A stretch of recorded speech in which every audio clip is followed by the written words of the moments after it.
জুলাই গণ অভ্যুত্থানে শহীদ পরিবার এবং আহত ছাত্র জনতার কল্যাণ ও পুনর্বাসন অধ্যাদেশ 2025-এর খসড়ার নীতিগত ও চূড়ান্ত অনুমোদন দিয়েছে উপদেষ্টা পরিষদ।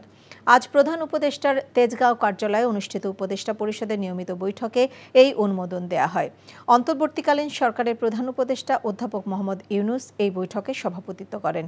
এই অধ্যাদেশে গৃহায়ন ও গণপূর্ত মন্ত্রণালয়, বিদ্যুৎ, জ্বালানি ও খনিজ সম্পদ মন্ত্রণালয়, এলজিআরডি মন্ত্রণালয়, স্বাস্থ্য ও পরিবার কল্যাণ মন্ত্রণালয় এবং মৎস্য ও প্রাণী সম্পদ মন্ত্রণালয়ের উপদেষ্টাবৃন্দের সমন্বয়ে একটি কমিটি গঠন করা হয়েছে।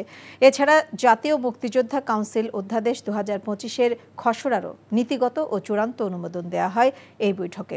পাশাপাশি জাতীয় ঋণ ব্যাংক ব্যবস্থাপনা নীতিমালা 2024 বিষয়ে একটি প্রতিবেদন বৈঠকে উপস্থাপিত হয়। এ বিষয়ে উপদেষ্টাগণ আলোচনা করেন। বান্ডেল থাকলে প্রতি সেনমানিতে টাকা বাঁচবে।